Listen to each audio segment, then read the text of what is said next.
আমরা সাইস্তাগঞ্জ পারাইয়া অন্য দুইটার প্রাণ আছে বান্ধব আমরা গাড়ি ডাকাতি সিলেট তো কি লাশ লইয়া এখন বিচারা যাইব এখন গাড়িরে বাইঙ্গিয়া তারা সব মাল পাতা লইয়া গেছে কি লাশের মাঝে গাড়ি।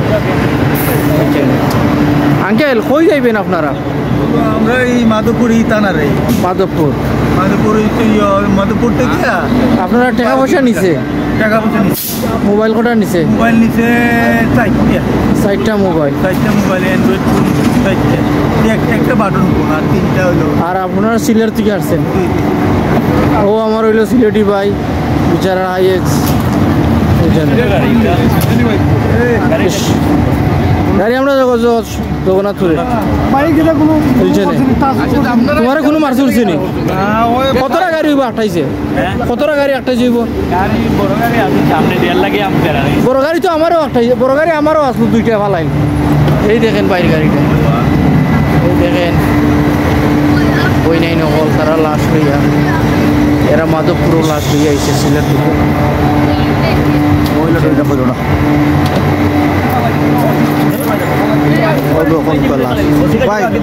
পুরুষ না মহিলা লাশ? আচ্ছা, আপনারা খাফন চুরোর নাম শুনছেন না মনে নানি, মানে গল্প শুনতে পারেন কিন্তু বাস্তবে শুনছেন না বা দেখছেন না। আমি আপনারা আজকে একটা ঘটনা ভিডিও শেয়ার করবো, আপনারা সম্পূর্ণ ভিডিও দেখি আপনারা মতামত আমাদের কমেন্ট সেকশনে জানাই দিবা। যদিও এটা খুবই দুঃখজনক একটা বিষয়, একটা লজ্জাজনক বিষয়, কিন্তু এর বাদেও প্রতিবাদর নিয়তে ভিডিওটা করা। প্রিয় দর্শক, আপনারা জানেন ঢাকা সিলেট হাইওয়ে রোডে ডাকাতি বাড়ছে, যেটা বিগত টাইমেও ইলা কোনো সময় আসিল না। ইদানিং কালো ঢাকা সিলেট হাইওয়ে রোডও যে পরিমাণ ডাকাতি বাড়ছে, মানে এটা আনবিলিভেবল ভাই, এটা বিলিভ করার মতো না। যারে পার তারে ডাকাতি করে। আপনি চিন্তা করে দেখো কা, একটা অ্যাম্বুলেন্সের মাঝে একটা লাশবাহী গাড়ি, একটা অ্যাম্বুলেন্স, এই অ্যাম্বুলেন্সটারে একটা ইয়া ডাকাতি করে। খেরা ডাকাতি করে হবিগঞ্জর সাইস্তাগঞ্জর কিছু মানুষে, আর নাইলে আমার বাড়িতে ইয়া আমার এলাকাতে ইয়া যদি ডাকাতি করে 12 মানুষ, এই সাহস হইব? এটা কোনো মানে পাগলে তো এটা মানে বিশ্বাস করতো না। সুতরাং আমার বাড়ির সামনে যদি গুন্ডামি করতে হয় তাহলে অবশ্যই আমারে অবগত করতে হইব। আই মিন, যার বাড়ির সামনে, যার এলাকা, যার জেলা, যার থানাতে এই ঘটনা ঘটে, ওই এলাকার মানুষ জড়িত, অন্যথায় এই ধরনের ঘটনা কোনো সময় করতে পারতো না। প্রিয় দর্শক, এই যে খাফন চুরোর বাচ্চিন্তি রাস্তাঘাটে যে পরিমাণ ডাকাতি আরম্ভ করছে, আমার মনে হয় আওয়ামী লীগ মার্কা যে পুলিশ আছিল, এই পুলিশ সকলের কারণে তারা এই ধরনের প্রোটেকশন পায়। আর নাইলে বাংলাদেশের মাঝে এই একটা বর্তমান ডিজিটাল অর্থাৎ এই স্মার্ট বাংলাদেশ হইয়া ডাকাতি করে কিভাবে ভাই? এটা কিভাবে সম্ভব?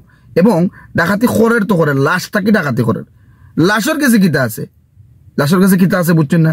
লাশের লগে যে মানুষ যার, এরার কাছে মোবাইল, টাকা পয়সা ওটা লইয়া যার। এটা আসলে খুবই দুঃখজনক বিষয়। প্রশাসনের দৃষ্টি আকর্ষণ করলাম, বাংলাদেশের সেনাবাহিনীর দৃষ্টি আকর্ষণ করলাম, আপনারা এই হবিগঞ্জ সাস্তাগঞ্জ একটা রেড অ্যালার্ট এলাকা হইয়া খারাইছে। এই রেড অ্যালার্ট এলাকারে একটা গ্রিন সিগন্যাল এলাকা বানাইয়া দোকা।